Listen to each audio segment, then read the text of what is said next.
नाई नाति नीचो चतारक हा न वंच कदाचिन्मा प्रेमणा हृदकंठयो स्फुरः।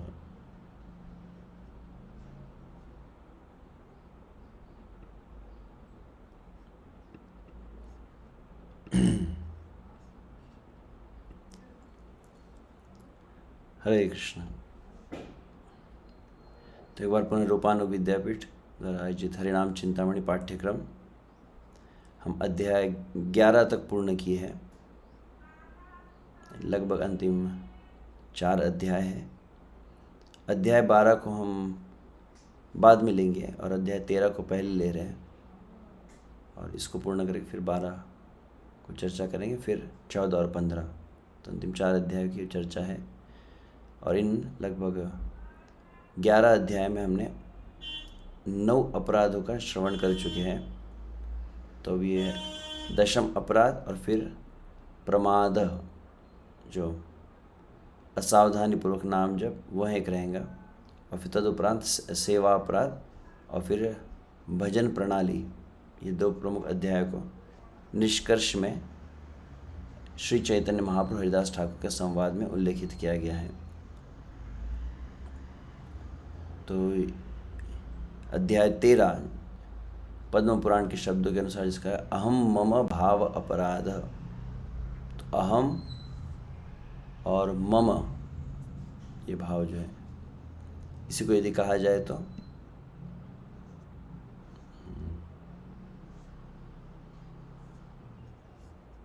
सुना नहीं हरिनाम की मत सुनने पर भी मैं और मेरा की आसक्ति बनाए रखना। तो आइए इसी की चर्चा प्रारंभ करते हैं। गदाई गौरांग जय जानवा जीवना, सीताद्वैत जय श्रीवासादि भक्तगण। गदाई गौरांग जय जानवा जीवना, सीताद्वैत जय श्रीवासादि भक्तगण। गदाई गौरांग जय जानवा जीवना, सीताद्वैत जय श्रीवासादि गौर भक्तगण। अच्छा, सीताद्वैत जय जय गौर भक्तगण, क्षमा चाहते हैं, मैंने देखा। तो पद्म पुराणोक्त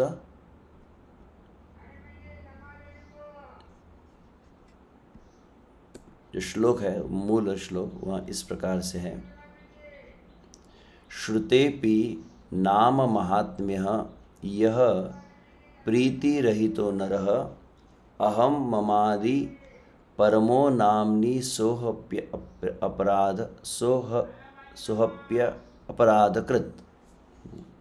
तो इसमें प्रथम शब्द है श्रुतेपि। श्रुत मतलब यहाँ इसको इंग्लिश में क्या कहते हैं, पास्ट परफेक्ट टेंस कहा जाता है। श्रुत तो कोई क्रिया पूर्ण हो चुकी है तो उसको कहा जाता है कि वो जो है। तो श्रुतेपि मतलब पर्याप्त सुन चुका है, इसको कह सकते हैं। श्रुतेपि तो लगभग हरिनाम चिंतामणि के 11 अध्याय जो सुन चुका है। तो श्रुतेपि नाम महात्म्य, नाम की महिमा को बार बार सुना है, बहुत बार सुना है। यह वह व्यक्ति, जो कोई प्रीति रहितः नरः, जो मनुष्य नाम की महिमा को सुनकर भी नाम के प्रति प्रीति से रहित है, नाम रुचि से, बिना नाम में रुचि के वो नाम जप कर रहा है।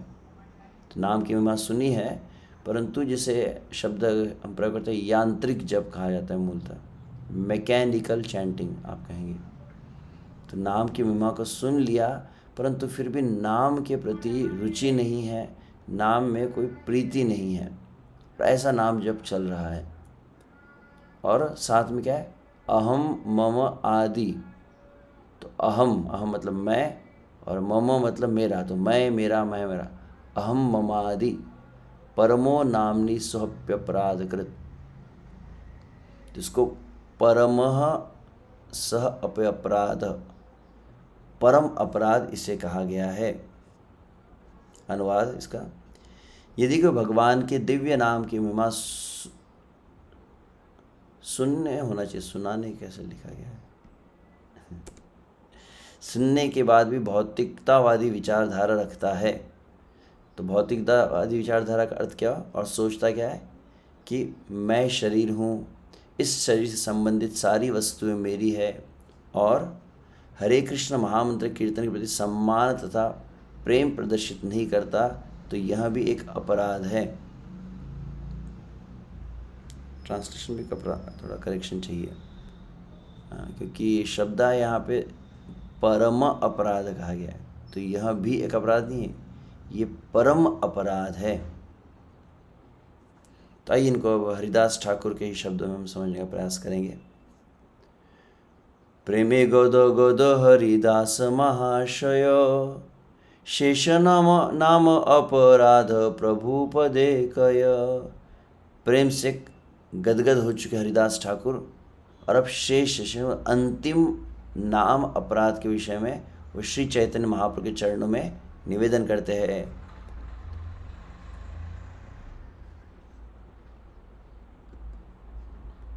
शुन प्रभु एई अपराध सर्वाधम, एई दोषे नाम प्रेमे नाहय उद्गम।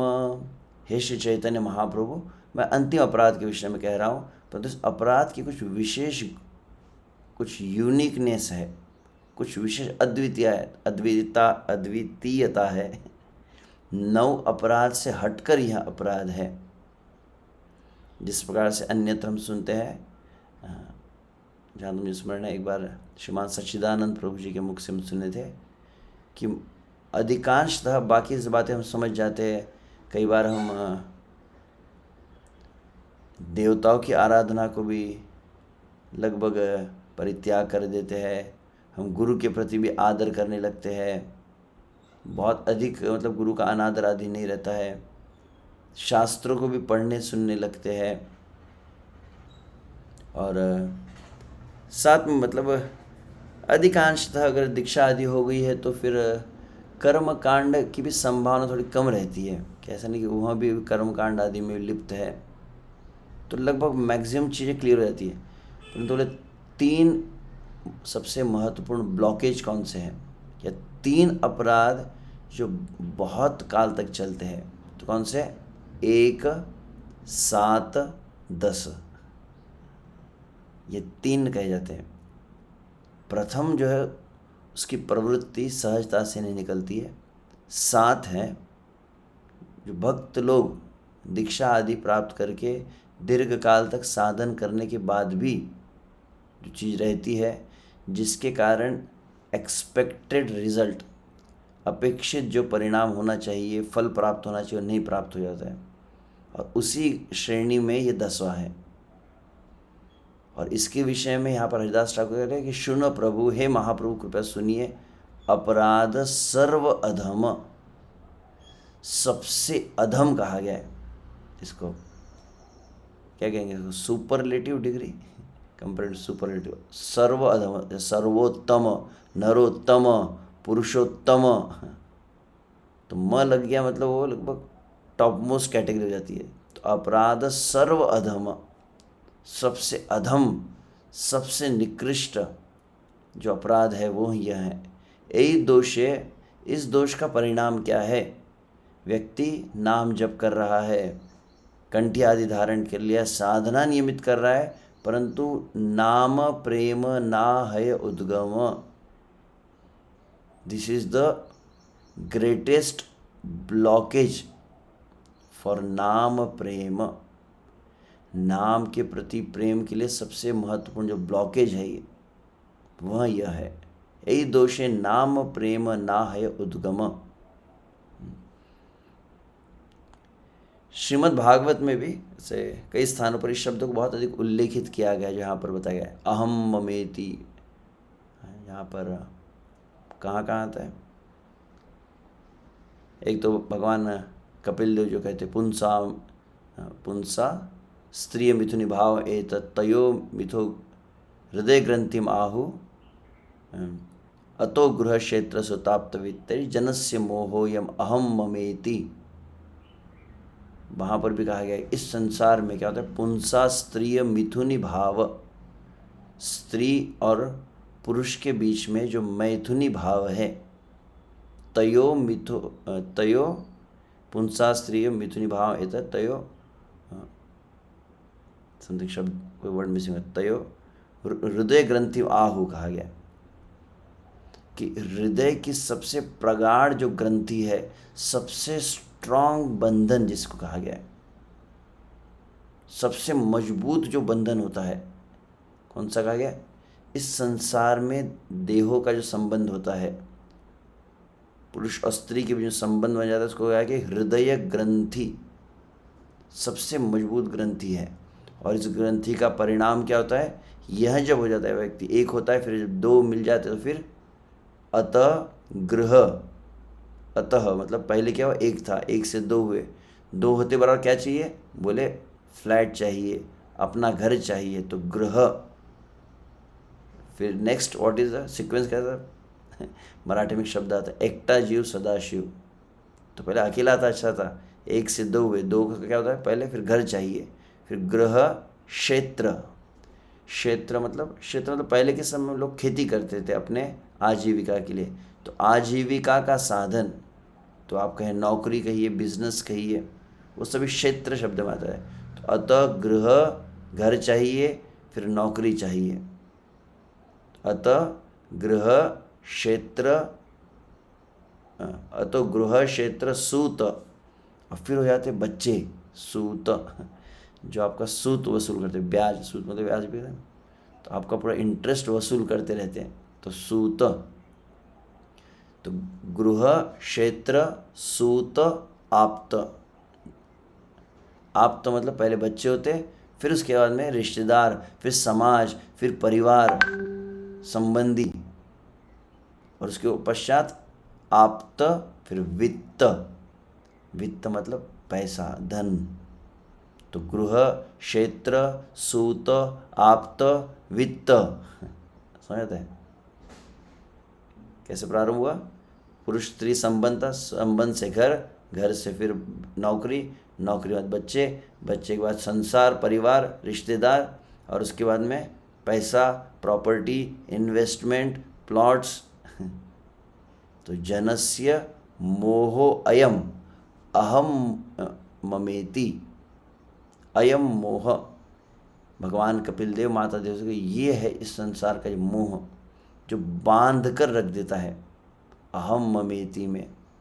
जिस तरह से प्रहलाद महाराज भी कहते, प्रहलाद महाराज भी कहते हैं, स्नेह पाशै दृढ़ै बद्धम उत्सहेत विमोचितुम, भागवत सप्तम स्कंद में कहे कि संसार में जो पाश बन जाता है, कैसा पाश रहता है? तो बोले, बहुत सुंदर श्लोक है वो, कथम प्रियायाम अनुकंपितायाम संगम रहस्यम रुचिरांश मंत्रान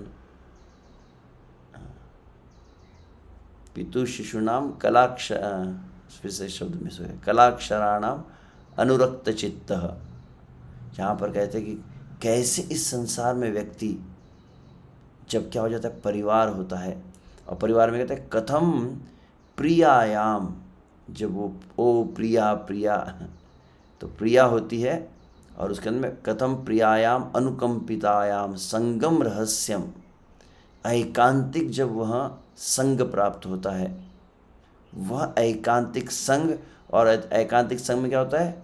रुचिरांश च मंत्रान, मंत्र मतलब महामंत्र नहीं, ऐसे मोह को जागृत करने वाले शब्द, पुरुष स्त्री के गुणों को, रूप को, और स्त्री पुरुष के विषय में कहती है, एक दूसरे विषय में, तुम ऐसे सुंदर, तुम ऐसा, तुम्हारा रूप, तुम्हारे ऐसे गुण, तुम्हारा ऐसा क्रिया, मैं तुम्हारे प्रति मोहित हो गया, मैं तुमसे प्रेम करता हूँ, मैं तुम्हारे लिए अपनी सब कुछ न्यौछावर कर दूंगा। तो ऐसे जब वो मोह को एकदम प्रगाढ़ करने वाले वचन होते हैं, तो कथम प्रियायाम अनुकंपितायाम संगम रहस्यम रुचिरांश मंत्रान, तो ये मंत्र जो है ऐसा जाल बनाते हैं कि व्यक्ति लगता है यही जीवन है, यही जीवन का सार है, यह जीवन का सर्वोच्च सुख है। और उसके पश्चात धीरे धीरे जो है फिर क्या होता है, कलाक्षराणाम अनुरक्त शिशु नाम, फिर उसके पश्चात वह स्त्री, और स्त्री से प्राप्त मेरे बच्चे, मेरा बेटा, मेरी बेटी। और वो क्या करते हैं, कलाक्षराणाम, कलाक्षराणाम मतलब तोतली बोली बोलते हैं। वो जब तोतली ले में पापा पापा पापा पापा मम्मी मम्मी कहते हैं, अनुरक्त चित्त, चित्त बहुत अधिक आसक्त हो जाता है इन दो में।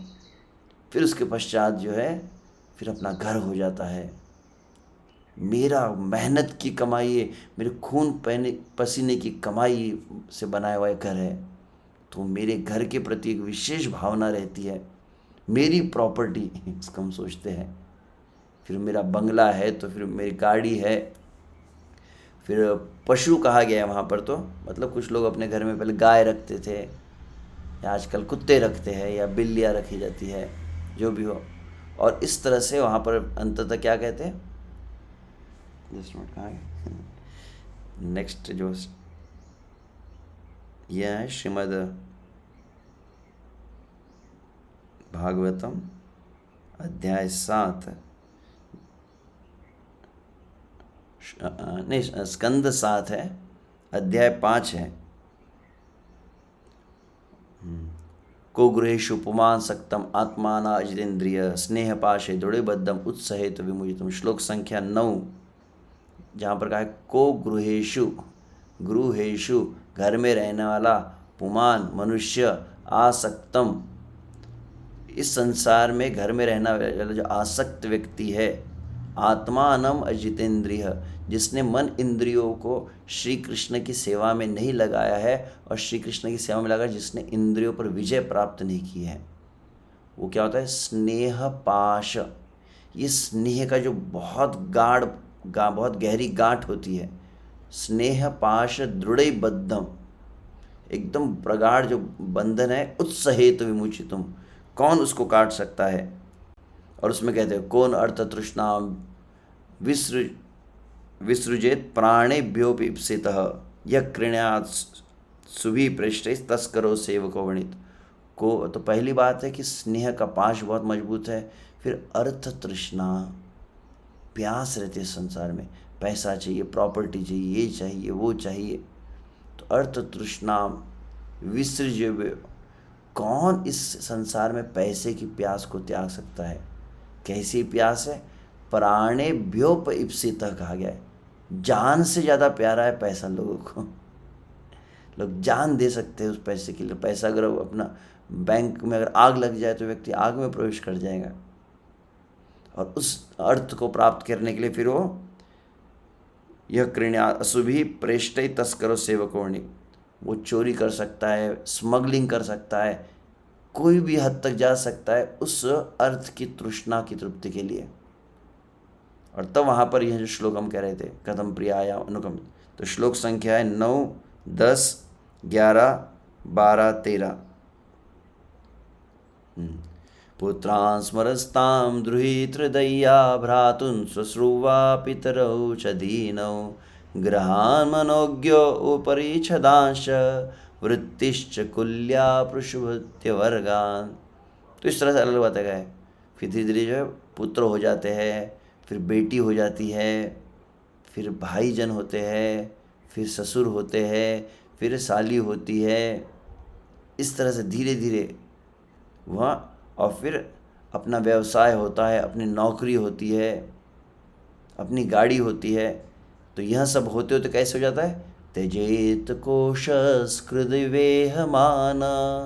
कर्माणि लोभाद वितृप्त काम औपस्थजैवं बहुमन्यमान कथम विरज्येत दुरंत मोह। त्यजेत, कैसे त्याग सकता है, कोशस्कृद्वेहमान, जो व्यक्ति लोभ के कारण संतुष्टि जिसे नहीं है, असीमित जिसकी कामना है, औपस्थ जैवम बहुमन्यमान, जिह्वा की और जनेन्द्रिय आदि की संतुष्टि को जिसने बहुत अधिक मान लिया है, कैसे वो त्याग सकता है, कैसी उसकी अवस्था है। तो यदि कोशस्कृत इवेहमान, कोशस्कृत, कोशस्कृत मतलब जिसे कहते हैं कि जो रेशम का वस्त्र होता है, रेशम का धागा को जो बनाता है वो कीड़ा होता है, और किस तरह से वो बनाता है कि अपने मुख से वो लार निकालता है और लार से एक पतला धागा बनने लगता है और उसको अपने चारों ओर वह लपेटना प्रारंभ कर देता है। तो लपेटते लपेटते लपेटते लपेटते लपेटते लपेटते अंततः ऐसी अवस्था हो जाती है कि पूरा चारों तरफ वो धागा ही रह जाता है। परंतु गलती क्या हो जाती कि उसमें से एग्जिट डोर बनाना वो भूल जाता है। लपेटते लपेटते इतना धागा बना लेता है कि उसी के बीच में वो फंस कर रह जाता है, निकल नहीं पाता और अंततः फिर वो व्यक्ति आकर क्या करते हैं, कुकुन कहते हैं उसको, जैसे हाँ तो मुझे स्मरण है, वह जो गोल गोल बन जाता है तो उसको फिर वो इसमें उबालते हैं तो कीड़ा वो मर जाता है, फिर धागे को निकाला जाता है जिससे रेशम वस्त्र बनते हैं। तो सरल भाषा में कहा जाए तो जैसे अभिमन्यु का चक्रव्यूह कह सकते हैं आप।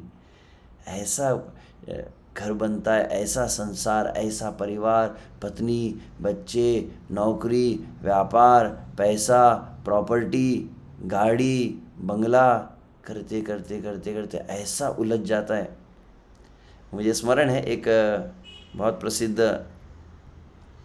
परम पूज्य श्री लोकनाथ से हमारे एक बार प्रवचन दिए थे बंधन से मुक्ति के ऊपर, और उसमें उन्होंने बहुत सुंदर उदाहरण दिया था। कैसा? बोले मान लीजिए क्या हुआ, बोले एक समय एक थे मतलब लोमड़ी, और लोमड़ी क्या की, लोमड़ी जो है एक अंगूर का जो बगीचा था उसमें रात के समय जाती अंधेरे में और अंगूरों को खाकर निकल जाती थी। वो मालिक ने बहुत बार पकड़ने का प्रयास किया परंतु पकड़ में ही नहीं आ रही थी। तब लोमड़ी ने क्या किया, तो लोमड़ी ने फिर वहाँ पर क्षमा के मालिक ने क्या किया, लोमड़ी किस मार्ग से आती, वो एक विशेष मतलब बगीचे का जो एंट्री थी वहाँ से वो प्रवेश करती थी, तो वहाँ पर उसने बहुत बड़ा एक गड्ढा खोद दिया। और गड्ढा खोद कर क्या किया, तो बोले गड्ढा खोद कर उसमें मान लीजिए एकदम बहुत गीला गीला जैसे आटा होता है ना, ऐसा कुछ पदार्थ था, उसको वहाँ पे पूरी तरह से भर के रखा, बहुत ही चिपचिपा ऐसा जो था, तो उसको भर लिया। और जैसी रात्रि में लोमड़ी वहाँ प्रवेश की, उसने तुरंत, उसने ध्यान नहीं दिया तो तुरंत उसने अपना सामने का पैर रख दिया। जैसे ही पैर रखा तो वो पहला पैर धंस गया। अब पहला पैर जैसे धंस गया तो उसने विचार किया कि ओह मैं तो फंस गई, अब क्या किया जाए। फिर अगले क्षण विचार किया कि नहीं, मैं अपनी बुद्धिमत्ता से मैं अभी निकल जाऊंगी। कैसे निकलूंगी, बोले पहला ही तो पैर फंसा है ना, अभी 3 पैर तो है, मैं क्या करूंगी, धीरे से दूसरे पैर को रखकर पहले पैर को तुरंत खींच लूंगी। ऐसा विचार किया और दूसरे पैर को रखकर थोड़ा प्रेशर देकर जैसे पहले पैर को निकालने का प्रयास किया, क्या हुआ, दूसरा पैर भी धंस गया। अब सामने के दोनों पैर जब धंस गए तब वो लोमड़ी विचार करने लगी, अभी भी हम होंगे कामयाब एक दिन, अभी भी निकलने का चांस है। कैसे निकलेंगे, बोले पीछे का पैर है ना, पीछे के एक पैर को मैं रख के सामने के दोनों पैर को खींच लूँगी। और यह विचार के जिसने जैसे उसने अब 2 पैर सामने के फंस चुके हैं, पीछे के एक पैर को जैसे ही उसने लगाया उसमें आटे में और जैसे खींचने का प्रयास किया तो वो भी धंस गया। और जब 3 फंस गए तो फिर अभी भी उसकी उम्मीद थी, अभी वो क्या विचार कर रही, एक पैर तो है अभी शेष, तो चौथे पैर को भी लगा दिया। और जैसे ही लगाए तो चारों के चारों पैर फंस गए। अब वो लोमड़ी क्या सोच रही है, बोले अभी भी कोई नुकसान नहीं हुआ है, अभी चारों पैर चले गए, परंतु क्या है, मेरा मुंह तो है, मैं मुंह अपना ऐसा भूमि पर लगाऊंगी और जोर से उसको खींचूंगी तो चारों पैर फिर मेरे निकल जाएंगे। यह विचार कर जैसे उसने अपना मुंह लगाया तो मुंह भी उसके अंदर धंस गया। और फिर वो मालिक ने आकर उसको मार के दंडित कर दिया। एक मिनट, भक्तगणों से अनुरोध है कि जस्ट मिनट। हरे कृष्ण कृष्ण कृष्ण हरे हरे।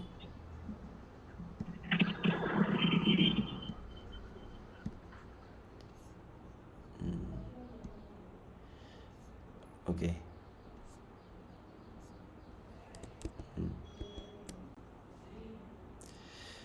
तो परम पूज्य श्री लोकनाथ साहब यह उदाहरण देते ही, ऐसा ही संसार लगता है बस प्रभु जी ये करूँगा फिर मैं बस मुक्त हो गया, परंतु कोशस्कृत इवेह मान कहते हैं यहाँ पर भागवत प्रहलाद महाराज कह रहे हैं कि वो कीड़े की तरफ फंसते ही चला जाता है और फिर कुटुम्ब पोषाय वयं निजायु न बुध्यतेऽर्थं विहतं प्रमत्त सर्वत्र तापत्रय दुःखितात्मा निर्विद्यते न स्वकुटुम्ब राम। वह कुटुंब का पोषण करते करते व्युन्निजायु पूरी जिंदगी वो चला जाते हैं, उसकी जिंदगी का सबसे मेजर पार्ट इसमें चला जाता है। कुटुंब पोषाय व्युन्निजायु न बुध्यते अर्थम विहत्तम प्रमत्त, पागल हो जाता है, अंधा हो जाता है, नशे में जैसे कोई व्यक्ति होता है, वो समझ नहीं पा रहा है कि अरे जीवन का प्रमुख जो उद्देश्य था वो मैं फेल हो गया। न बुध्यते, बोध नहीं हो पाता है, वो एहसास नहीं कर पाता है। विहतम प्रमत्त, कि वो मेन तो चला गया, जिसके लिए आया था वो पर्पस तो सॉल्व हो ही नहीं पाया। सर्वत्र तापत्रय दुखितात्मा निर्विद्यते न स्वकुटुम्ब राम। और सर्वत्र उसे कष्ट मिलते हैं, त्रिताप मिलते हैं, आदि भौतिक आदि, परंतु फिर भी वह नहीं छोड़ पाता है, फिर भी निकल नहीं पाता है।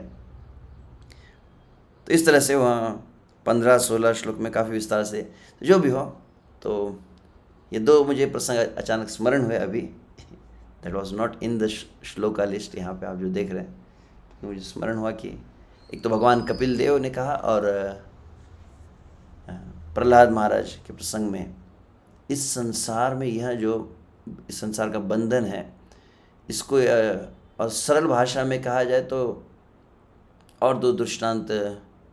ठीक है, मैं पहले भक्तिनाथ ठाकुर के शब्दों को पढ़ लेता हूँ, फिर हम वो दो दृष्टांत को भी मैं जो कहना चाहता। दीक्षित हईयाओ अधिकारांश विषय लोक ए जड़ देहे अहमता और ममता बुद्धि कोरिया वर्जन।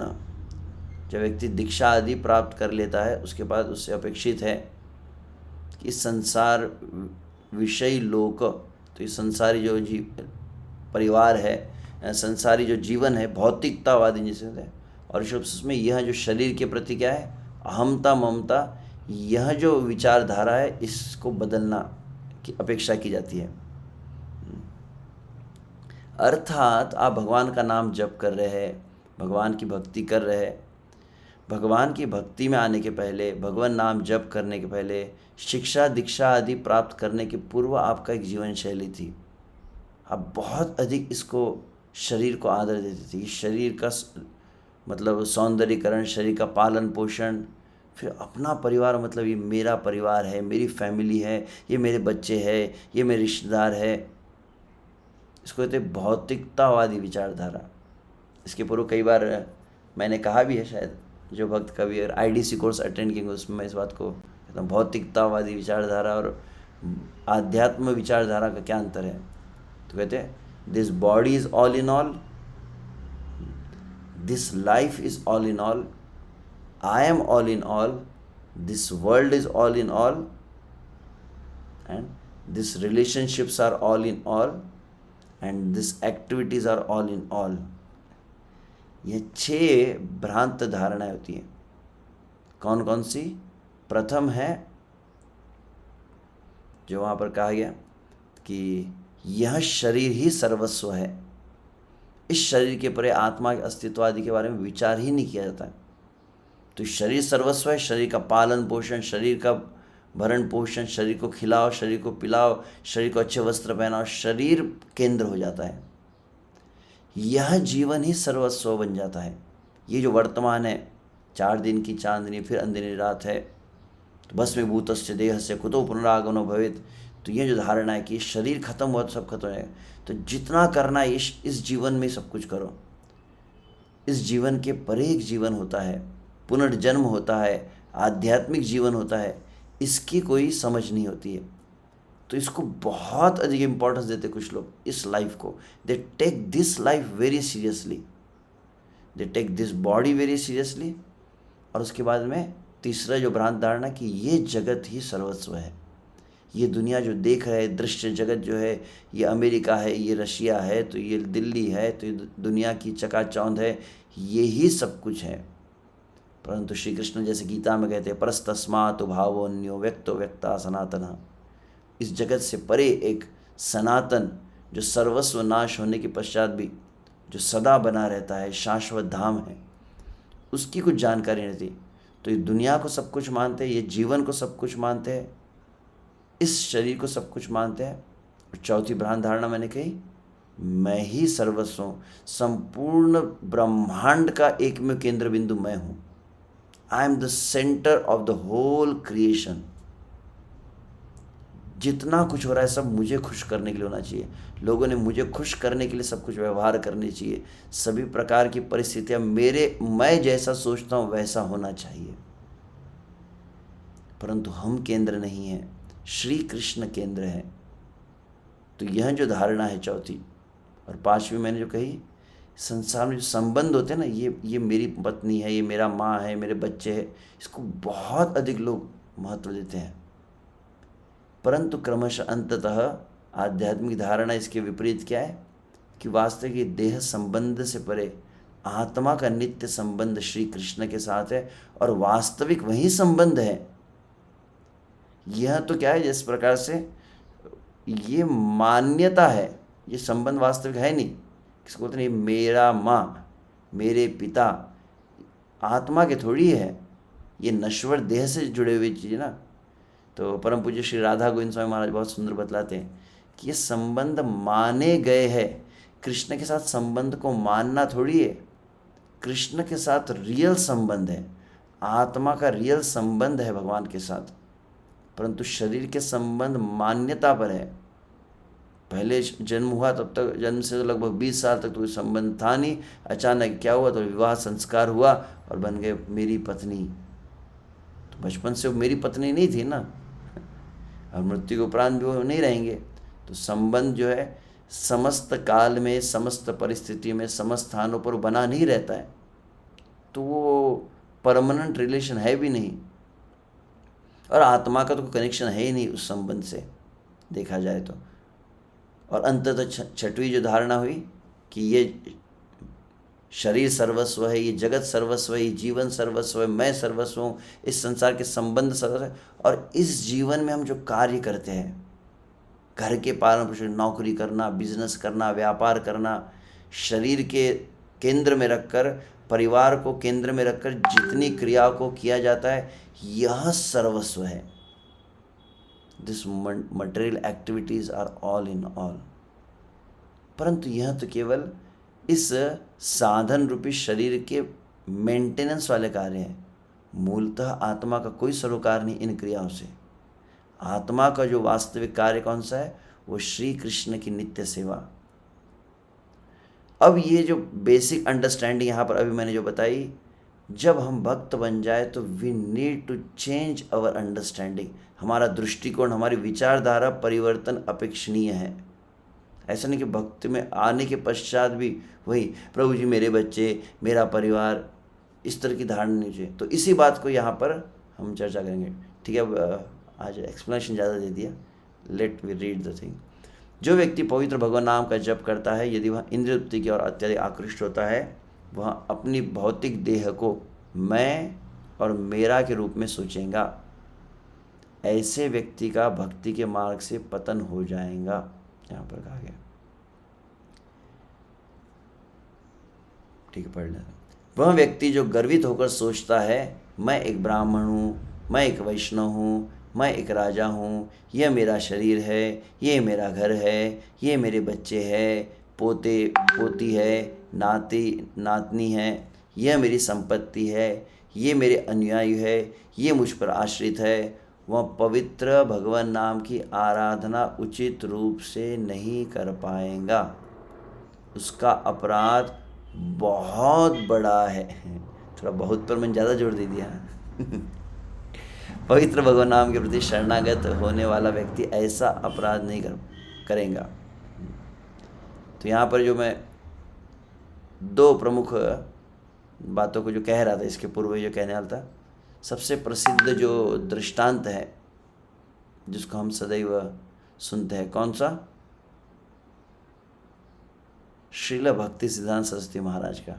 श्रील भक्तिवेदांत सरस्वती महाराज कहते हैं, ये दसवें अपराध के विषय में जब बतलाते हैं तो बताते हैं कि कौन सा वह दृष्टांत है कि जैसे मान लीजिए क्या हुआ, एक बार विवाह हुआ, शादी हो रही थी, और शादी में जो लड़की वाले थे वो दूसरे गांव में रहते, लड़के वाले दूसरे गांव में रहते, और दोनों गांव के बीच में थी एक बड़ी नदी। तो उस समय क्या होता है, तो बोले कि अगले दिन जब विवाह था तो संध्या के समय सब बारात निकली, और कैसे जाना था, बोले नाव में बैठ कर जाना था। तो सब बैठ गए नाव में बैठकर गाने चलने लगे, ढोल बजने लगे, और सूर्यास्त हो गया, अंधकार हो गया था। तो निकल पड़े वहाँ से, और फिर वो जो नाविक था, खेवैया जिसको कहते हैं, वो क्या कहते हैं उसको, पतवार कहते हैं ना, पतवार को ऐसे चलाने लगा अंधेरे में ही। बहुत भरा हुआ था नाव, और चलने लगी। सभी को, बारातियों को नींद आ गई, और पूरी रात भर वैसे चला रहा था। लगभग भोर होने लगी, जब सूर्य का उदय होने वाला था, तब लोग आँख खुली, बोले पहुँच गए, चलो उतरिए। जैसे देखा तो क्या देखा कि वो जहाँ से निकले थे बिल्कुल वहीं पर 1 इंच भी आगे नहीं बढ़े। अचरज हो गया, क्या हुआ। तब ध्यान से देखा तो जो अंग्रेजी में से कहते हैं एंकर, हिंदी शायद क्या वो लंगर भी कहते हैं उसको, जो खूंटी होती है ना, नाव की खूंटी होती है, उसको निकाला ही नहीं गया, क्योंकि नाविक ने किसी व्यक्ति को कहा था जो बारातियों में कि आप उसको निकाल लो। तो वो नाचने में इतने मशगूल थे कि उन्होंने निकाला ही नहीं। और यह नाविक जो वहाँ दूसरे छोर पर बैठा था, उसने विचार किया कि वो निकल चुकी है, और वह वहाँ पर पतवार मारने लगा, परंतु वो जो खूंटी थी वो निकली ही नहीं, तो नाव 1 इंच भी बढ़ी नहीं। उसी तरह से इस संसार को जिसने अपना माना है और वो विचार कर रहा है आध्यात्मिक जगत में जाने का, तो संसार को अपना मान लिया, मतलब खोटी गाड़ दी इधर, तो उसकी गाड़ी आगे कैसे बढ़ेंगी। ये संसार अपना नहीं लगेगा तब तो आध्यात्मिक जगत की जाने की इच्छा होंगी। तो ये संसार परिवार के प्रति जो अपना भाव जो है बहुत अधिक प्रगाढ़, यह अगर रहता है तो कहते हैं कि तब तक वो व्यक्ति की गाड़ी आगे ही नहीं बढ़ती आध्यात्मिक जीवन में। जो यहाँ पर कहा गया ना कि वह पवित्र भगवान नाम की आराधना उचित रूप से नहीं कर पाएंगा। यह श्रील सनातन गोस्वामी के शब्द है। भगवान कपिल कहते हैं भागवत में, जिस प्रकार से श्रीमद् भागवत में भगवान कपिल या भगवान ऋषभदेव, स्मरण नहीं हो रहा मुझे, इस बात कहते हैं कि उसकी इस प्रकार से अहम मम की बुद्धि जिसकी है बहुत अधिक, शरीर को और परिवार को बहुत अधिक जोर देता है वो, तो वह व्यक्ति की जो भी आध्यात्मिक क्रिया है वो किसके समान है, तो कहा जाता है कि जो राख के ऊपर घी की आहुति डालने के समान है। राख पर कितनी भी घी की आहुति अगर डाली जाए तो अग्नि प्रज्वलित नहीं हो सकती। तो लगभग व्यर्थ का परिश्रम कह सकते हैं, मतलब वो साधन उसका फलीभूत नहीं होता है। और जिस प्रकार सनातन गोस्वामी क्या कहते हैं कि भगवान श्री कृष्ण कैसे सच्चिदानंदमय है, भगवान दिव्य है, भगवान आध्यात्मिक है, स्पिरिट जिसको कहा जाता है, और ये शरीर क्या है, जड़ इंद्रियों से बना हुआ है। तो अगर आप अपनी पहचान जड़ इंद्रियों से करते, आत्मा भी दिव्य है, भगवान भी दिव्य है, भगवान जो दिव्य है, सच्चिदानंद है, उन दिव्य भगवान की सेवा केवल दिव्य धरातल पर स्थित होकर ही की जा सकती है। जिस तरह से श्रील प्रभुपाद दृष्टांत देते हैं कि कोई सूर्य ग्रह है, उस सूर्य ग्रह में प्रवेश करना चाहते हैं, उसके लिए क्या आवश्यक है, बोले वैसा अग्निमय शरीर चाहिए। अग्नि में प्रवेश करने के लिए अग्नि का शरीर चाहिए, जल में रहने के लिए जल के अनुकूल वह शरीर चाहिए। उसी भांति उस दिव्य आध्यात्मिक जगत में प्रवेश करने के लिए आध्यात्मिक शरीर ही चाहिए, आध्यात्मिक भावना में स्थित होना चाहिए। और इसी को तो वहाँ पर सनातन गोस्वामी कहते हैं, जो अपने आप को सोचता है, क्या सोचता है कि मैं ये शरीर हूँ, मैं हिंदू हूँ, मैं गुजराती हूँ, मैं मराठी हूँ, मैं बंगाली हूँ, मैं पुरुष हूँ, मैं स्त्री हूँ, ये मेरी प्रॉपर्टी है, ये मेरा घर है, ऐसा सोच करो क्या किया है, माला करने बैठा है। तो क्या होगा?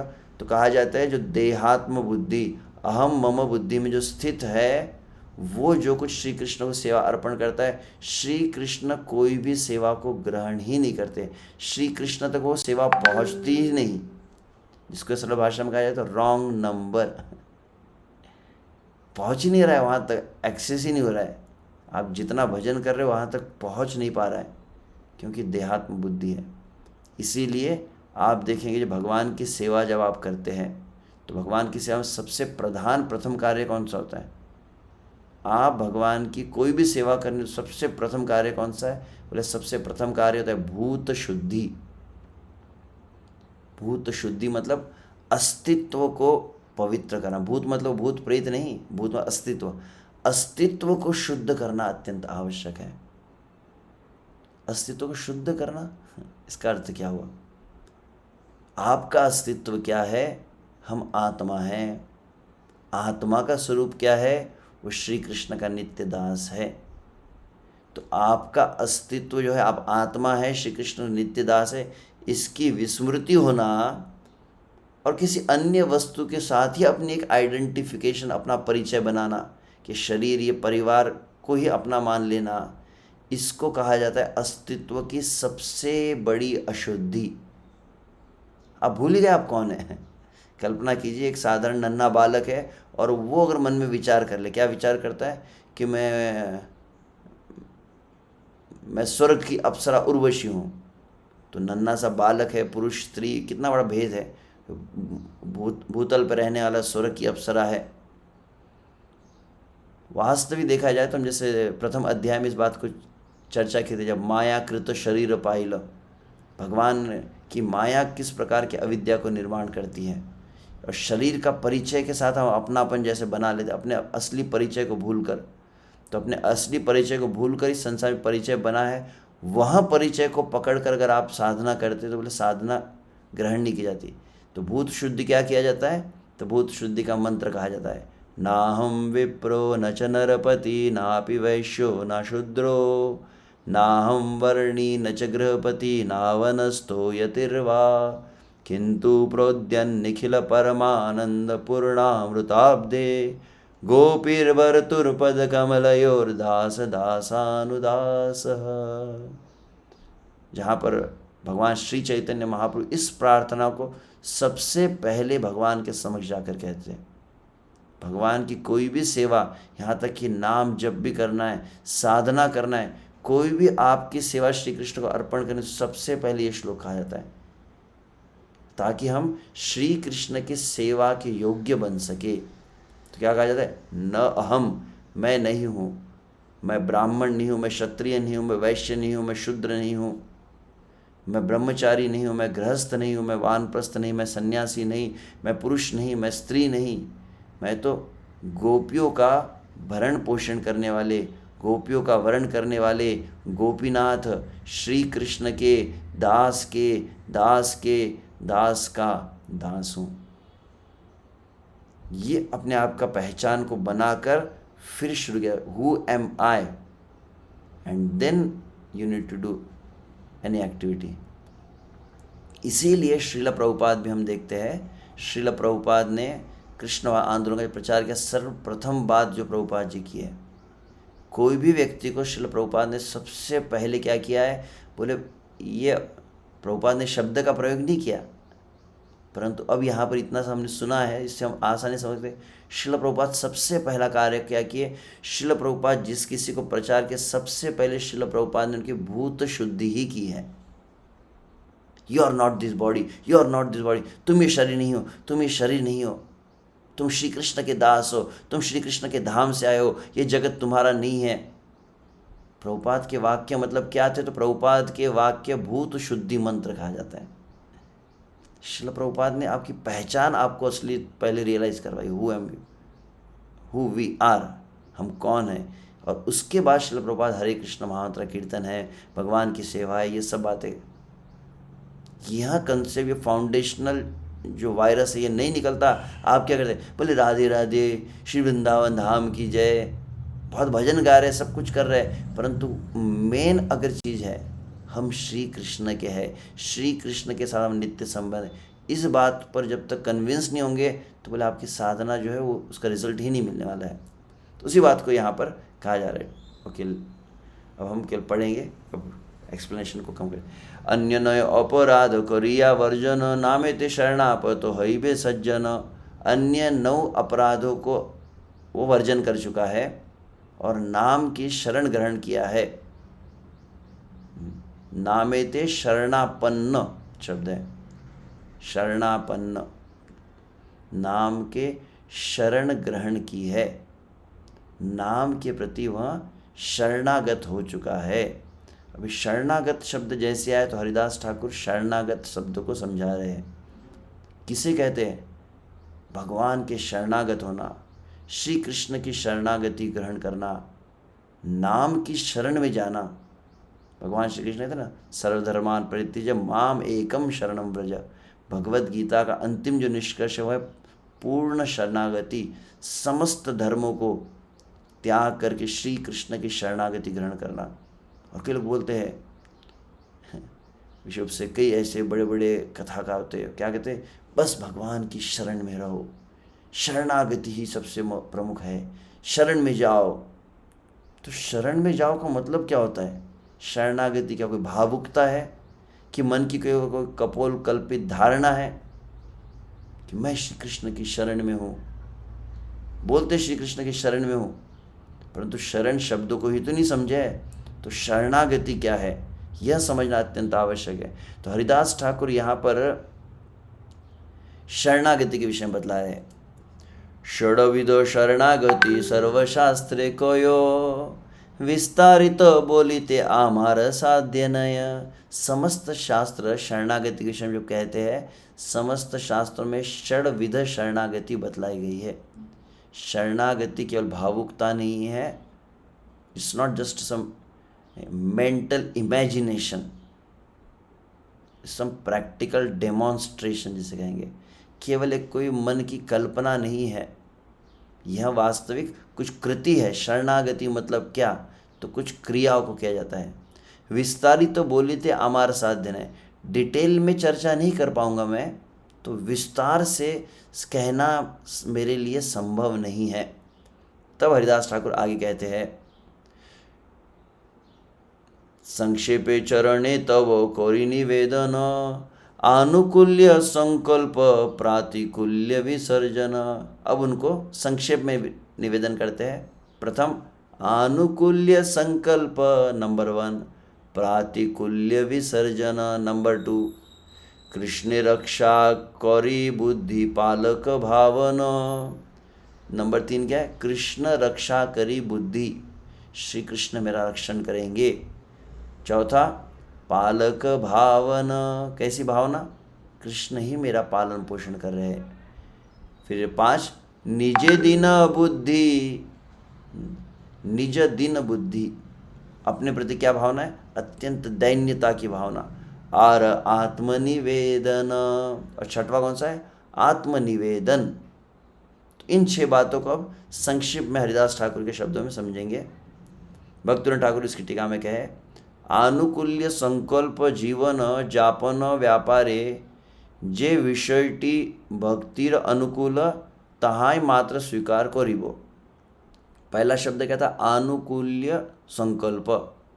इसका अर्थ क्या है? जीवन जापन व्यापारे, जीवन में जितना आवश्यक है और विशेष रूप से वे विषय जो जीवन जीविका आजीविका के लिए आवश्यक है और जो भक्ति के अनुकूल है, भक्ति को जो मदद करने वाले जो क्रियाएं है, ताहाय मात्र स्वीकार करिबो, केवल मैं उनको स्वीकार करूँगा। तो मैं केवल उन्हीं कार्यों को स्वीकार करूँगा जो भक्ति के लिए अनुकूल है। यही प्रतिज्ञाई आनुकूल्य विषय संकल्प, इस प्रकार की जो प्रतिज्ञा है, ऐसी वॉव लेना, जो मेरी भक्ति में प्रगति हो रही है, जिससे मुझे भक्ति में मदद मिल रही है, उन क्रियाओं को मैं ग्रहण करूँगा। इसी शरणागति, यह जो 6 शरणागति, उसको और डिटेल में चाहिए तो क्या करना चाहिए? श्रील भक्तिविनोद ठाकुर एक पूरा ग्रंथ ही लिखे। ग्रंथ का नाम क्या है? शरणागति। और शरणागति में एक एक अंग के ऊपर एक एक अध्याय, जिसमें एक और ग्रंथ विशुभ से भजन भजन पुस्तिका आप कह सकते हैं, एक एक अंग के ऊपर अलग अलग भजनों के द्वारा उन अंगों को समझाया गया है। इसके ऊपर कई बार भक्त लोग पूरा रिट्रीट लेते हैं, पूरा कोर्स होता है शरणागति कोर्स। तो अभी मैं शरणागति कोर्स नहीं लेना है मुझे, परंतु संक्षिप्त में के लिए बता रहा हूँ। तो वहाँ पे एक एक भक्त, तो अनुकूल संकल्प के लिए उन्होंने कई भजन लिखे हैं। विशुभ से भक्त लोग एकादशी कीर्तन करते हैं, बोला एकादशी भजन होता है। एकादशी भजन क्या है? एकादशी भजन और कुछ नहीं, अनुकूल से संकल्प है। कौन सा भजन है वो? शुद्ध भक्त चरण रेणु भजन अनुकूल, भक्त सेवा परम सिद्धि, प्रेमलती कारमूल, माधवती थी भक्ति जननी, जतने पालन कोरी।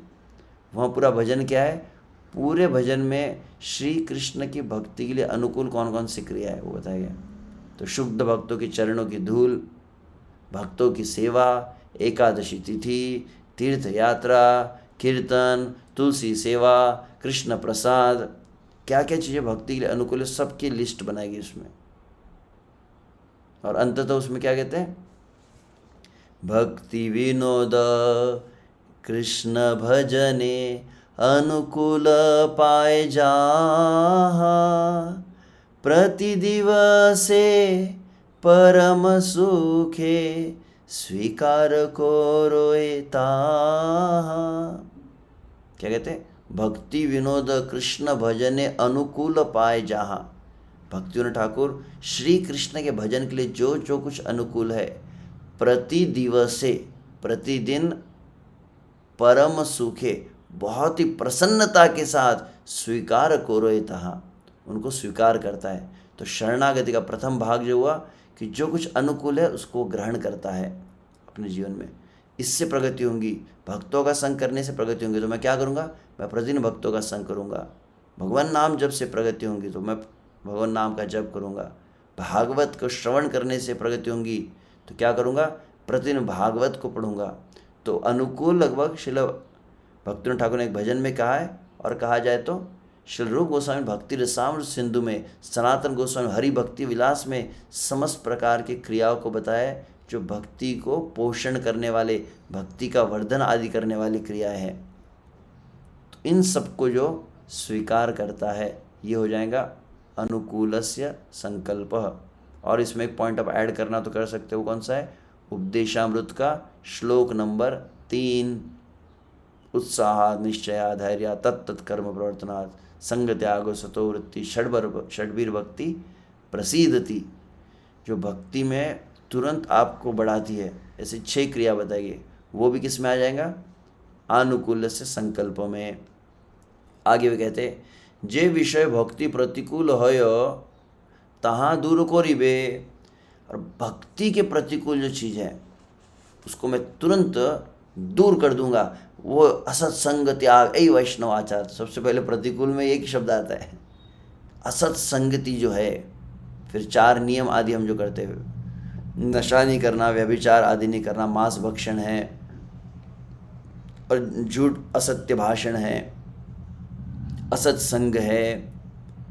फिर इस प्रकार के, और फिर अब इसमें उपदेशामृत का श्लोक नंबर 2 आप ले सकते हैं। अत्याहार प्रयासश्च प्रजल्प नियमाग्रह जनसंगश्च लौल्यश्च षड्वीर भक्ति विनश्यति। भक्ति को नाश करने वाली कौन कौन सी क्रिया है? निंदा है, प्रजल्प है, ये सब कुछ।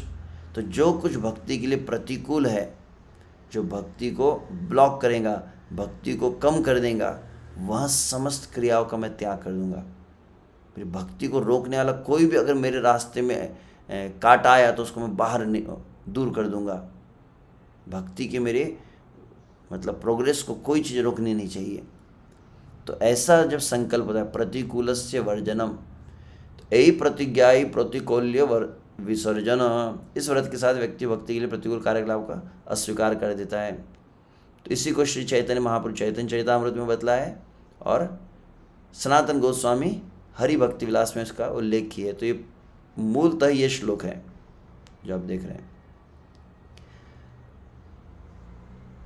अच्छा, पुरानी है।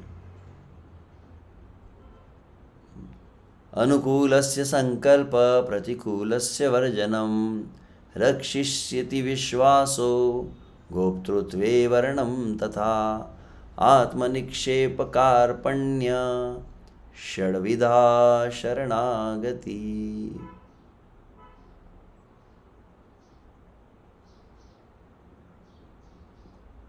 थोड़ा छोटा नहीं, नॉट्स बेटर। हरि भक्ति विलास में सनातन गोस्वामी उसको कोट किए हैं और इसका अर्थ तो मैंने ऑलरेडी बता चुका हूँ। शरणागति के 6 लक्षण है जिन्हें श्री सनातन गोस्वामी जी अपने ग्रंथ हरि भक्ति विलास में बताया है। यदि ये 6 लक्षण है तो इसी के आधार पर ही माना जा सकता है कि जीव भगवान के शरणागत है या नहीं। तो अनुकूल संकल्प का यहाँ अर्थ बताया गया। सर्वप्रथम अपने शरण्य के अनुकूल ही सोचना, किया तो बहुत दूर की बात है, भीतर भी अपने शरण्य के विपरीत नहीं सोचना। दूसरा है प्रतिकूल वर्जनम, इसका तात्पर्य है कि जो भी भक्ति अनुरूप ना हो उसका पूर्ण रूप से परित्याग करना। तीसरा है अनुवाद कि हर समय विश्वास रहे कि भगवान मेरी रक्षा करें, श्री कृष्ण मेरी रक्षा करेंगे। मारे राखे कृष्ण मारे के, श्री कृष्ण रक्षण करना है, कोई संसार में मुझे मार नहीं सकता। चौथा है भगवान के प्रति हर समय हृदय से आभार प्रकट होता रहे, अर्थात अभी तक जो हुआ है और आगे भी जो साधना होंगी केवल श्री भगवान कृपा से ही हुआ है होगा, या श्री कृष्ण मेरा पालन पोषण कर रहे हैं, मूलतः वहाँ भी अर्थ। पांचवा यह मानना कि जो भी मिला है वो भगवान का दिया और अपना कुछ भी नहीं मानना, सर्वस्व जो आत्मसमर्पण। और छठवा है अभिमान का भी त्याग कर देना, जिसको क्या है दैन्य भाव। तो इसको संक्षिप्त में हरिदास ठाकुर ने जो बताया है उसको केवल अब ले लेते हैं। अनुकूल से संकल्प के बारे में 2 श्लोकों ने कहे, ए जीवन नारहिले नाहयो भजन जीवन रक्षाय मात्र विषय ग्रहण। जस्ट में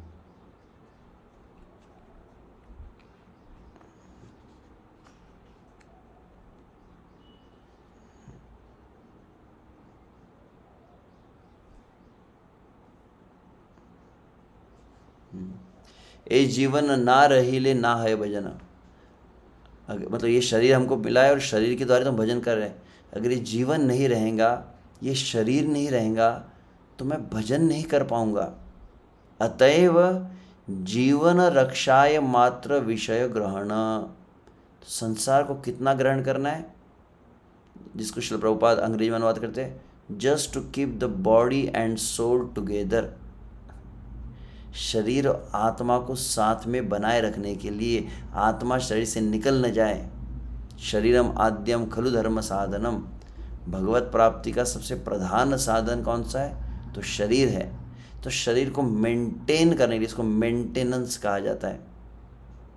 कौन सा प्रसिद्ध श्लोक है, श्रीमद् भागवतम प्रथम स्कंद अध्याय 2, जहाँ पर कहा जाता है धर्मस्य ही अपवर्गस्य नार्थो अर्थाय उपकल्पते नार्थस्य धर्म एकांतस्य कामो लाभाय स्मृत कामस्य न इंद्रिय प्रीति लाभो जीवित यावता जीवस्य तत्व जिज्ञासा नार्थो यश्चेह कर्म भी।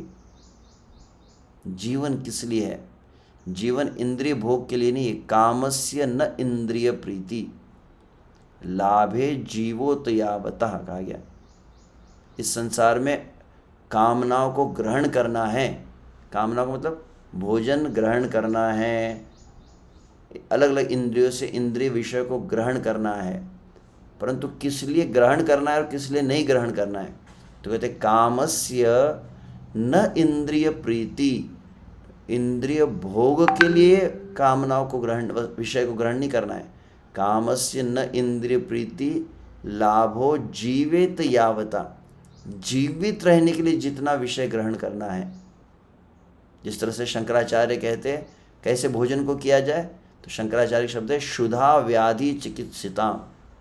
क्षुधा मतलब भूख को पूर्ण करने के लिए आप भोजन लेते, कितना भोजन लेना चाहिए, तो क्षुधा व्याधि चिकित्सिताम। व्यक्ति बीमारी जब हो जाता है तो क्या करता है, व्यक्ति औषधि को जैसे लेता है व्याधि की चिकित्सा करने के लिए, रोग का निवारण करने के लिए, रोग का नाश करने के लिए जैसे औषधि ली जाती है, तो एक बीमारी है, कौन सी बीमारी है? भूख और प्यास। इस भूख प्यास को नाश करने के लिए जितना आवश्यक है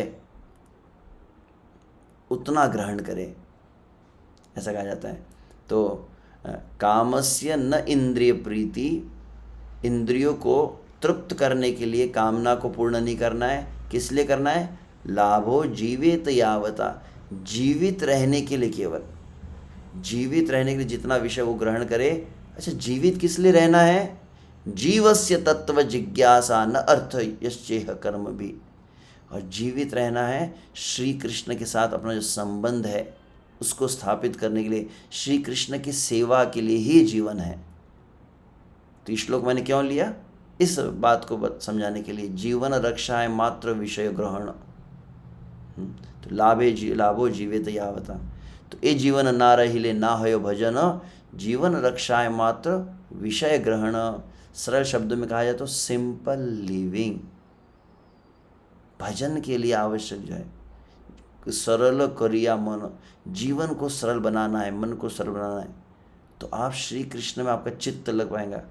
जीवन को बहुत कॉम्प्लिकेटेड जब कर जाते हैं, बहुत ज़्यादा आप अपने आप को एक्सपांशन, जिसको सरल भाषा में कहते हैं, बहुत ज़्यादा दुनिया में पसारा बढ़ाने लगते हैं आप। ये पार्ट टाइम, ये फिर ये दूसरा बिजनेस, ये नौकरी, ये बिजनेस, ये परिवार, फिर ये रिश्तेदार, फिर ये फेसबुक फ्रेंड, ये इंस्टाग्राम फ्रेंड, बहुत अधिक जो बढ़ा रहे हैं। तो आप कृष्ण का चिंतन कैसे कर पाएंगे? कृष्ण का भजन कैसे कर पाएंगे? अखंडित नाम कैसे ले पाएंगे?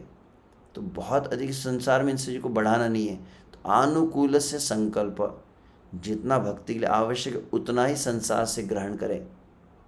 तो ये जीवन ना रहिले ना है भजन, ये जीवन नहीं रहेगा तो भजन नहीं कर पाऊंगा, इसलिए जीवन को बचाए रखने के लिए संसार को मैं संसार के विषय लेता हूँ।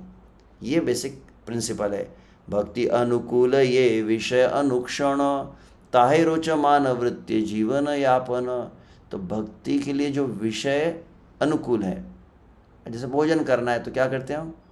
भगवान को अर्पण करके कृष्ण का प्रसाद ग्रहण करते हैं। तो विषयों को भी श्री कृष्ण को भोग लगा के प्रसाद रूप में ग्रहण किया जाता है अनुकूल का। और एक बात यह है कि वह जो भी विषय संसार के हैं, चाहे वस्त्र हो चाहे अन्न हो, जो भी श्री कृष्ण को अर्पण करे, और जो श्री कृष्ण को अर्पण करने योग्य वही हम स्वीकार करेंगे ना। अब बोलेंगे प्रभु जी हम भगवान को भी पिक्चर ऑफर करेंगे, सिनेमा दिखाएंगे और फिर हम सिनेमा देखेंगे। भगवान को सिनेमा नहीं दिखाया जाता। भगवान किससे प्रसन्न होते हैं? भगवान कीर्तन से प्रसन्न होते हैं, भगवान कथा से प्रसन्न होते हैं। तो हम भी उसी को ग्रहण करेंगे। भगवान को जो ऑफर नहीं हो सकता वो हम ले सकते क्या? नहीं। मतलब जीवन का, हमारा जीवन क्या हो जाए? तो कहते हैं हमारा जीवन श्री कृष्ण का प्रसाद बन जाए। सब कृष्ण को अर्पण करके हम इंद्रिय के विषय को ग्रहण करें। तो इसको कहते हैं भक्ति अनुकूल ये विषय अनुक्षण। तो भक्ति के लिए जो अनुकूल है भगवान को अर्पण करके हम ग्रहण करें। ताहे रोचमान वृत्ति जीवन यापन। रोचमान वृत्ति, रोचमान वृत्ति का अर्थ भक्तिनाथ ठाकुर क्या कहते हैं? कृष्ण संबंध रुचिर अनुकूल भाव। कृष्ण को अच्छा लगता है ना, वो चीज़ को एकदम खुशी खुशी लेना है। जैसे हमने वो भक्तिनाथ ठाकुर का शब्द क्या पढ़ा अभी?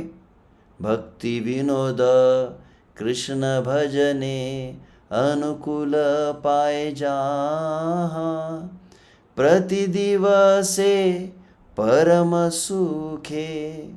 रो के ग्रहण नहीं करना है, अब भक्ति के लिए करना है इसलिए कर रहे हैं प्रभु जी, परंतु मुझे तो और भी चाहिए था, इतना ही मुझे ग्रहण करना पड़ रहा है। नहीं, कृष्ण के लिए जो भी अनुकूल है उसको बहुत खुशी खुशी, रोकर नहीं। तो रुचि रोचमान वृत्ति यहाँ पर शब्द है। प्रसन्न, वह प्रसन्न है क्योंकि वह भगवान श्री कृष्ण के साथ संसर्ग का रसास्वादन करता है। तो कृष्ण के संबंध में है तो ये कृष्ण का प्रसाद है, तुरंत ग्रहण कर लेता है। ये कृष्ण के भक्त है तो संग करता है। कृष्ण को पसंद है तुलसी तो तुलसी की सेवा करता है। श्री कृष्ण को कौन सी तिथि पसंद है? बोले एकादशी जन्माष्टमी, तो उसका पालन करता है। क्या क्या कृष्ण को अच्छा लगता है बार बार सोचता है और वही क्रियाओं को करता है। तो श्री कृष्ण के संबंध का कनेक्शन के कारण उसको इंटरेस्ट आता है उस क्रियाओं में। इसे कहा गया है रोचमान वृत्ति। इस वृत्ति के साथ में, तो कृष्ण को जो बिजनेस अच्छा लगता है वो बिजनेस करेंगे। अगर आप फिर मर्डर वगैरह करेंगे क्या? सुपारी लेने वाला काम कर सकते हैं क्या? रोच मानव वृत्ति हुई क्या वो? तो रोच मानव वृत्ति नहीं है वह श्री कृष्ण। अगर कोई क्षत्रिय है और क्षत्रिय को कभी कभी दुष्टों को दंड देना है, जैसे मान लीजिए को पुलिस है, तो कह सकता है वो क्षत्रिय वृत्ति के अनुसार उसने जो क्रिया जो स्वीकार की है। क्यों? संसार में लोग कृष्ण भावना का अभ्यास कर सके, उनको कष्ट देने वाले लोग न हो। परंतु सभी क्षत्रिय नहीं बनते, सभी अपने हाथों में शस्त्र आदि नहीं ले सकते हैं, विशिष्ट होते हैं। तो रोच मानव वृत्ति आपके वर्णन आश्रम के अनुसार अलग अलग हो सकती है और जीवन यापन के लिए, और श्री कृष्ण के साथ के कनेक्शन को समझकर वह उसको ग्रहण करता है। तो यह 2 श्लोकों में अनुकूल संकल्प के विषय में बताया। अब एक श्लोक किसके बारे में? प्रतिकूल वर्जनम के विषय। भक्ति प्रतिकूल ये विषय बेहय, ताहा ते अरुचि ताहा वर्जिबे निश्चय। और दृढ़ निश्चय के साथ ये चीज़ भक्ति के लिए प्रतिकूल है। श्री कृष्ण को अच्छा नहीं लगता है, नशापान कृष्ण को अच्छा नहीं लगता है, यह व्यभिचार श्री कृष्ण को के प्रतिकूल है। श्री कृष्ण को कौन कौन सी क्रिया अच्छी लगती, उसको दृढ़ निश्चय के साथ कभी इसको ग्रहण नहीं करूँगा। असत संगति श्री कृष्ण चैतन्य महाप्रभु के रूप में आकर कह रहे सबसे पहले साधु को उसका त्याग करना है, तो तुरंत दृढ़ निश्चय। जैसे भक्तों बताए थे, आप ये क्रिया असत संगति मत करो, आप क्या करो, शराब मत पियो, तो भक्त जो भक्ति में प्रगति करें तुरंत एक ही क्षण में त्याग देता है। नशा मत करो, त्याग देता है। प्याज लहसुन मत खाओ, त्याग देता है। चाय मत पियो, श्री कृष्ण नहीं ग्रहण करते तो प्रातिकूल वर्जनम, तुरंत उसको त्याग कर देना। श्री कृष्ण के लिए जो भी प्रतिकूल है, मुझे भक्ति में ब्लॉक करने वाला, तो तुरंत इसका त्याग करना। आगे कहा गया है रक्षिष्यति विश्वासो गोप्तृत्वे वर्णम, इन 2 शब्दों को बताया गया है। कृष्ण बिना रक्षा करता नाही के आर, कृष्ण से पालक मात्र जानी वे आमार। कृष्ण बिना रक्षा करता नाही के हार, वास्तविक श्री कृष्ण को छोड़कर हम कोई नहीं बचा सकता। प्रभु जी ये कवच पढ़े क्या? प्रभु जी ये वाली पूजा कर ले क्या? प्रभु जी फिर कुछ अलग प्रकार के टोटके करे क्या? श्री कृष्ण रक्षण करने वाले, यह पूर्ण विश्वास जो है, हम पूर्ण शरणागत नहीं होते, इसलिए कई अलग प्रकार के कुछ उपाय कभी कभी विचार करेंगे। परंतु जो भक्त होता है, जिस तरह से प्रहलाद महाराज बहुत सुंदर श्रीमद् भागवतम के 7वें स्कंद में जब प्रहलाद महाराज के समक्ष भगवान नरसिंह देव प्रकट हुए और भगवान नरसिंह देव कहते कि मांगिए, जो मांगना है मांग लो। तो बोले आप क्यों भगवान मुझे छल रहे हैं, मैं क्या मांगूँ इस संसार का? संसार के जितने भोग है, संसार का जो ऐश्वर्य है, इस अनंत कोटि ब्रह्मांड में जो कुछ व्यक्ति की कामना होंगी, उस समस्त कामनाओं को पूर्ण रूपेण जिसने प्राप्त किया था वे थे मेरे पिताजी। संपूर्ण ब्रह्मांड को जिन्होंने नियंत्रण करके रखा था, सर्वश्रेष्ठ जो राजा बन गए थे, नियंत्रक बन गए थे, भोक्ता बन गए थे, ईश्वर बन चुके थे लगभग, परंतु क्षण मात्र में सबका सब धरा रह गया। जैसे आपने उनके प्राण का हरण किया, सर्वस्व चला गया। तो इस संसार का भोग अगर मांग भी ले तो क्या लाभ? और वो जहाँ तक आप कह रहे, तो मेरे पिता को मैं जानता हूँ, कैसा उनका बल था, ब्रह्मा के वर को प्राप्त किए थे, परंतु देखते ही देखते सब कुछ उनका चला गया। अतः वहाँ पर बहुत सुंदर वो श्लोक कहते हैं, बालस्य नेह शरणं पितरौ नरसिंह, नार्तस्य चाद्गतमुदवन्ति मज्जतो नौ, तप्तस्य तत् प्रतिविधिर्य इहाजसेष्टस्, तावद् विभोतनुभृतां तदुपेक्षितानां। श्रीमद्भागवतम स्कंद 7 अध्याय 9 श्लोक संख्या 19, जहाँ पर 3 उदाहरण वहाँ पर प्रहलाद महाराज थे। हे प्रभु, इस संसार में तव उपेक्षितानाम, यदि आपने उपेक्षा कर दी, आपने निग्लेक्ट कर दिया, आपने अपना आश्रय छोड़ दिया, कौन बचा सकता है प्रभु संसार में? मैं अपने बाप को देख रहा हूँ, कोई बचा नहीं पाया। बड़े से बड़ा बल, सिद्धि, कोई बचा नहीं पाया। इस संसार में कुछ कुछ लोगों पर हम भरोसा करते कि ये हमें बचाएंगे। तो पहला कौन सा उदाहरण दिया? बालस्य नेह शरणम पितरौ नृसिंह। इस संसार में विचार करते हैं माता पिता है, वे हमारा रक्षण करेंगे। बालक यहाँ विचार करता है। परंतु कभी कभी देखा गया यदि श्री कृष्ण न चाहे, भगवान न चाहे, तो माता पिता के आंखों के सामने भी बालक चला जाता है।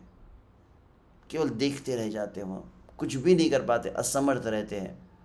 दूसरा वहाँ पर बताया गया, इस संसार में नार्तस्य चागदमुदन्वति मज्जतो नो। और दूसरा बताया जैसे मान लीजिए कोई व्यक्ति डूब रहा है, डूबते के लिए नैया का सहारा रहता है। तो नैया जो है, नाव जो है पार लगाती है। तो व्यक्ति विचार करता है, अगर घर में है तो विचार करता है माता पिता है, यह मेरे पितृगण हैं, ये मेरे स्नेही जन हैं, ये मेरा परिवार है, ये मुझे बचाएगा। कोई नहीं बचा पाता। व्यक्ति पानी में तैर रहा है तो वो नाव का आश्रय लेता है और विचार करता है नाव उसको बचाएंगी। परंतु अगर भगवान न चाहे तो बड़ी से बड़ी नाव भी उसको डुबा देती है, जैसे टाइटनिक हुआ। और तीसरा उदाहरण है तप्तस्य तत्प्रतिविधिरिहाज श्रेष्ठ। और तीसरा उदाहरण दिया गया है कि जिस प्रकार से कोई व्याधि से ग्रस्त हो तो विचार करता है ये औषधि लूँगा, मैं ये वैद्य के पास जाऊँगा। तो बड़े से बड़ा वैद्य होता है, बड़े से बड़ी औषधियाँ होती है।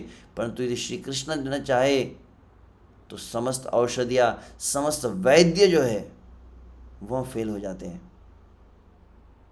और वह देखते देखते मर जाता है। परंतु यदि श्री कृष्ण यदि रक्षण करना चाहे, ऐसे कई बार बालक होते जिसका कोई माता पिता न, अनाथ पड़े, रास्ते पर पड़े, परंतु वे भी जी जाते हैं। ऐसा कोई व्यक्ति जो पानी में डूब रहा है, कोई नैया का सहारा नहीं है, परंतु वो भी तर जाता है।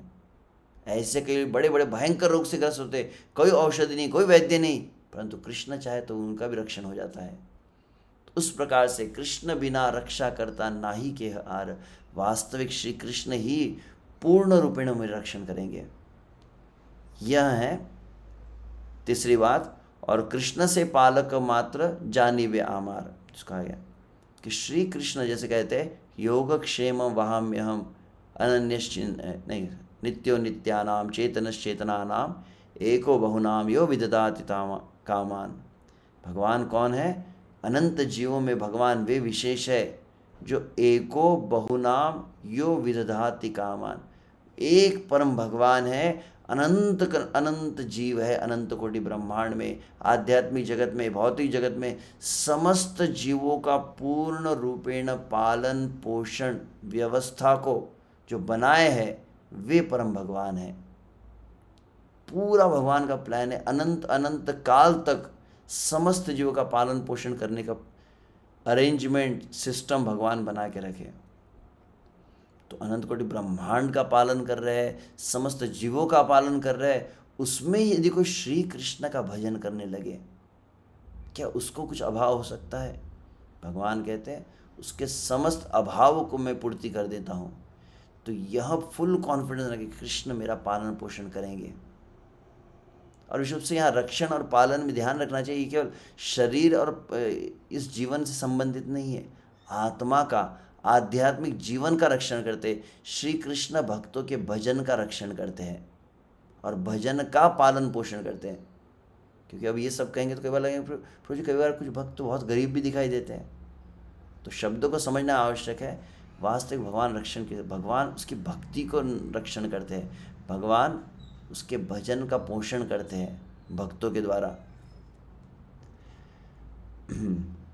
कार्पण्य निज दीन बुद्धि आमी दीन, कार्पण्य निज, और फिर पांचवा था दीन बुद्धि, दैन्य बुद्धि। उसका अर्थ क्या हुआ? आमी दीन अकिंचन सकले रछार अदम दुर्गत कीचु नाहिक आमार। मैं अत्यंत दीन हूँ, जैसे भक्ति ठाकुर कहते हैं। मैं क्या हूँ? बोले मैं अत्यंत अणु आत्मा हूँ। आत्मा कैसा है? तो आप गीता में सुना, केशाग्र शतभाग से सदा कल्पित से प्रभुपाद जी तात्पर्य में कहे बाल की नोक का 10,000वां हिस्सा, एकदम अणु। जीव बहुत ही नगण्य है। अनंत अनंत कोटि ब्रह्मांड में कहा जाए जीव की स्थिति अत्यंत नगण्य स्थिति है। अत्यंत सूक्ष्म है वह। और कैसा है? तो भक्तिविनोद ठाकुर कहते हैं कि मैं एक अत्यंत नगण्य, अत्यंत तुच्छ श्री कृष्ण को छोड़कर, श्री कृष्ण का विद्रोह करके, श्री कृष्ण से विमुख होकर इस जगत में हम आए। अतएव अत्यंत पतित है, हम तुच्छ है। तो अंग्रेजी में कहते हैं आई am the most wretched, insignificant, infinitesimal soul, I am the servant of Krishna. मैं श्री कृष्ण का नित्य दास हूँ, जो अत्यंत तुच्छ है, अत्यंत नगण्य है, अत्यंत गर्हित है, अत्यंत अधम पतित है। ऐसा मैं श्री कृष्ण का नित्य दास हूँ। कृष्ण को छोड़कर, कृष्ण से विमुख होकर, कृष्ण से विद्रोह करके मैं इस जगत में आया हूँ। तो अतएव सदैव शरणागत का लक्षण क्या है? अपने आप में दैन्य, दैन्यता का अर्थ है कि श्री कृष्ण प्रभु है और मैं श्री कृष्ण का दास हूँ। इसको वास्तव से दीनता कहा गया। तो आमी दीन अकिंचन, और वास्तव इस संसार की जो संपत्ति मेरी नहीं है, श्री कृष्ण की है। सकले छार अधम दुर्गत किचु नाही को आमार, मैं सबसे अधम हूँ और अभागा हूँ, मेरा कुछ भी नहीं है इस जगत में, ऐसा समझना, इसे कहो दैन्यता। ओह सॉरी समझ देखा ही नहीं मैं। ठीक ठीक है, ओके ओके, ठीक है ठीक है, यहीं तक अब लेते हैं। और तो शरणागति की अब प्रश्न पुनः आ रहा है कि यहाँ पर चर्चा कौन सी थी? 10वां नाम अपराध। 10वें नाम अपराध में अहम ममैति की भावना थी। भक्ति हरिदास ठाकुर ने नाम शरणापन्न जीव के लक्षण को बतलाने के लिए शरणागति शब्दों को समझाया है। तो शरणागति का अहम ममैति से क्या कनेक्शन है?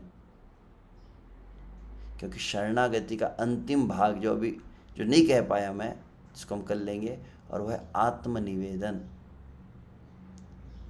अहम ममेति का एग्जैक्ट अपोजिट जो है आत्मनिवेदन है, या आत्मनिवेदन, ये शरणागति अंग है, उसका सबसे बड़ा ब्लॉकेज जो है, आत्मनिवेदन का सबसे प्रधान ब्लॉकेज है अहम मम भावना। उसी को हम कल चर्चा करेंगे। हरे कृष्ण कृष्ण कृष्ण हरे हरे, हरे राम राम राम हरे हरे। तो कल भी रहेगा 17। मैं 2 क्लास एक्स्ट्रा इसलिए कहा था क्योंकि एक अध्याय कंप्लीट करना है। फिर सोमवार मंगलवार संभावना है प्रयास करते हैं सोमवार मंगलवार को हम जो असावधानीपूर्वक नाम जब उसे करें, और फिर एक एक अध्याय बस समरी कह देंगे पूरा। हर बार मैं कहता हूँ समरी, फिर हो जाता है डिटेल में ही। तो देखते हैं। तो सेवा अपराध एक क्लास में करना है, और एक क्लास में फिर साधना प्रणाली। ठीक है, किसी को टीका टिप्पणी हो तो समय काफ़ी हो चुका है, तो बहुत बहुत धन्यवाद। अगर कुछ ना हो कोई कमेंट तो हम यहीं पर रोकते हैं। ठीक है, हरे कृष्णा।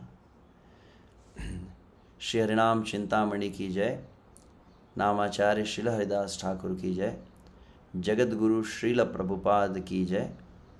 श्रील भक्ति विनोद ठाकुर की जय। निताय गौर प्रेमानंदे। हरि हरि बोल। हरे कृष्णा।